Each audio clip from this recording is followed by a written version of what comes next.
Hello' ৰাইজ, আজি দুপৰীয়া কি বনাম সেইটো দেখাই আছো। মই ইয়াতে দিছো পানী গৰম আৰু এই দুটা কণী আৰু ইয়াত লৈছো জিৰা, তাৰপিছত ধনিয়াৰ গুড়ি, হালধি আৰু শুকান জলকীয়াৰ গুড়ি আৰু ইয়াতে লৈছো নহৰু, আদা, কেইচকলমান কেঁচা জলকীয়া। এইটো পেষ্ট কৰিম ব্লেণ্ডাৰত আৰু এইটো লৈছো পিঁয়াজ। আৰু এতিয়া মই কণী দুটা ইয়াতে হালধি নিমখ দি কণী দুটা ফেটি তাৰপিছত গৰম পানীত পানীটো বাতিটো বহাই সিজাই ল'ম। কণীখিনি ফেটা হৈ গ'ল মোৰ ৰাইজ। এতিয়া মই গৰম পানীত এই বাতিটো ইয়াতে বহাই দিম আৰু এতিয়া মই ঢাকনি মাৰি দিম। আৰু আজি ৰাজমাহ আলু দি এই কণীখিনি মই বনাম। কেনেকৈ বনাম দেখাই আছোঁ। আৰু এইটো ইয়াতে অলপ ঢাকনি মাৰি দি তাৰপিছত এইটো দিম। এতিয়া মোৰ হৈ গ'ল, পানীত সিদ্ধ কৰিলোঁ, কণীটো সিদ্ধ কৰিলোঁ, তাৰপিছত এনেকৈ তুলি দিম। এইটো ডিম হৈ গ'ল। মই এতিয়া এনেকৈ কাটিম, বৰটিৰ নিচিনা কৰি এনেকৈ কাটি ল'লোঁ।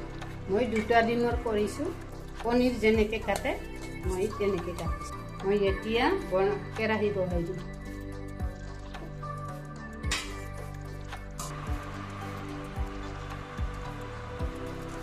অলপ জিৰা ফোৰণ দিম।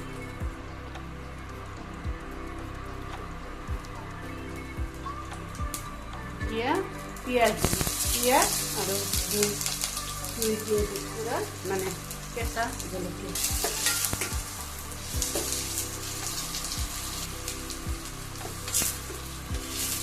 পিঁয়াজখিনি অলপ ভজা হ'লে নহৰু, আদা আৰু জলকীয়াৰ পেষ্ট।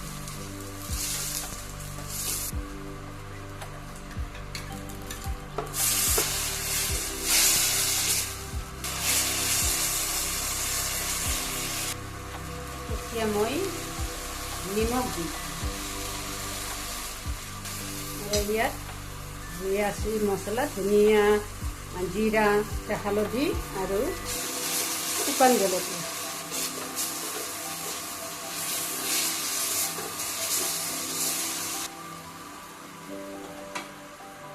মোৰ মছলাখিনি ভাজা হৈ গ'ল। এতিয়া মই দিম ৰাজমাহ আলু একেলগতে দিলোঁ।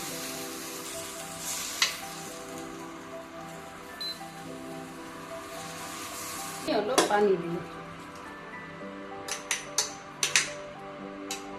আৰু অলপ পানী দিম। যেতিয়া উতলাইব এইখিনি দিম। এতিয়া মই অলপ ঢাকনি মাৰি দিম উতলাৰ জন্য। এতিয়া তৰকাৰী উতলাইছে আৰু মই এই কণীবিলাক দিয়ে দিম।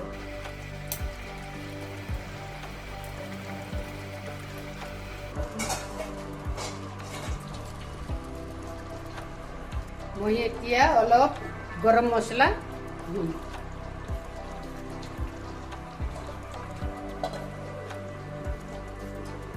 ৰাজমাহ আৰু কণী বৰফিৰ চব্জি হৈ গ'ল। এতিয়া মই অফ কৰি দিলোঁ। কেনেকুৱা হ'ল ৰাজমাহ আলু কণী বৰফি তৰকাৰী কেনেকুৱা হ'ল ক'ব।